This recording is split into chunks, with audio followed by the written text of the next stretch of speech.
Hello there, this is Ty the Movie Guy, and today we are talking about Spider-Man Across the Spider-Verse, hence the mask. And if you are wondering, this is a child's mask, so it is crushing my skull right now. Epic.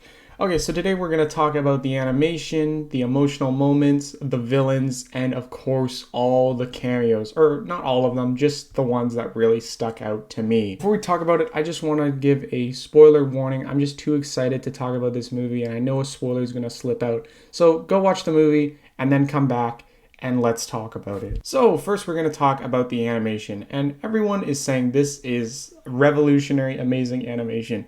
And I agree with that 100%. I tried animation once, I sucked at it, but I know good animation when I see it. And just seeing all these styles together was really, really, really cool to watch.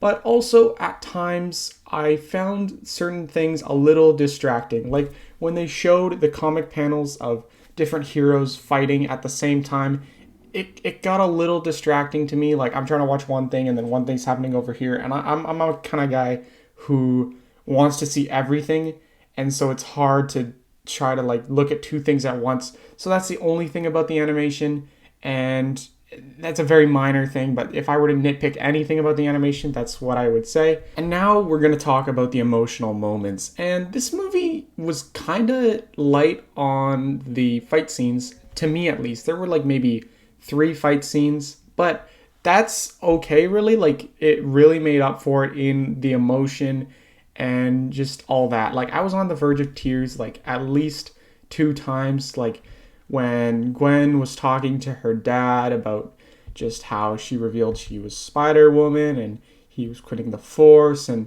just, Peter dying, and just all of that was super, super, super emotional. And then the stuff with like Miles and his mom, and how his mom is like, don't let anyone tell you you don't belong here. Like that stuff really hit hard, like especially in an animated movie. I love that animated movies can hit hard for kids and adults with stuff like that.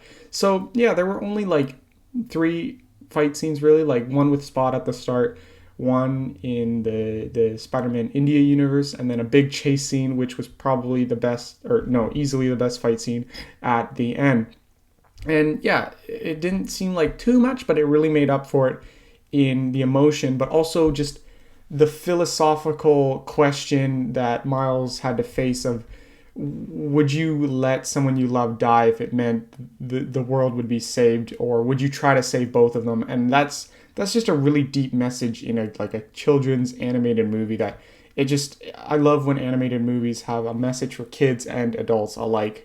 And that's just what makes it great. And now we gotta talk about the villains of this movie. And there's 2 villains. One is for sure a villain, and then one is an antagonist. You can't call him a villain, but he's fighting against Miles, and that is obviously Spider-Man 2099. And he is a great antagonist because you can really get behind what he's trying to accomplish. He kind of like he seems a lot more reasonable than Miles at some point. Like his motive makes more sense, kind of, and that's just what makes a really great antagonist that you can really get behind. Like Zemo, Killmonger, Thanos, people like that. When you can kind of see what they're trying to get at, that's when you got an amazing villain like Spider-Man 2099.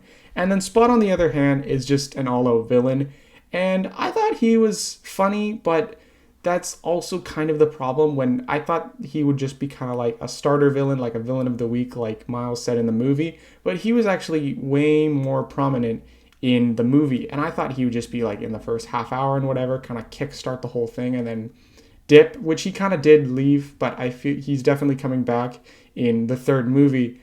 And so I don't know how I feel about him. I feel like he's a little goofy to be this prominent in the movie, but I do like how he got more serious as he got more powerful and stuff like that. So I don't know, he's warming up to me, but I kind of wish he was just a little more serious considering how important to the movie he is. I also really love the 2 plot twists in this movie. The fact that Miles Morales was never supposed to be Spider-Man, that blew my mind, and I didn't see that coming at all. And then the fact that Miles got shot into a different universe, the one where he is the Prowler, that was also a great plot twist. And the fact that they were teasing it all along, even in the first movie, and I didn't even see it coming, that was really cool and really smart. And I loved that plot twist. That was really great. And I'm just really excited to see how it all plays in the final film.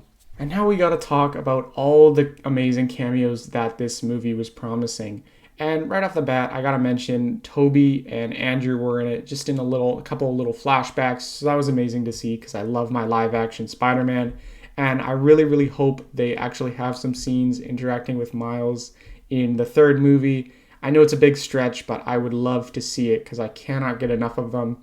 And then also, for me personally, because I'm Canadian, I love seeing the Canadian spider person. I don't know if it's a man or a woman, but there was a Canadian spider person, and I just saw like their silhouette, and I'm like, is that a spider person with a hockey stick? And then they got closer, and they had the red and the white. I'm like, oh my god, it's Canadian spider person, and that was really amazing to see. So I hope they get some more screen time in the third movie. So yeah, those were my 3 favorite cameos. There were a million amazing ones, but personally, those were my 3 favorite.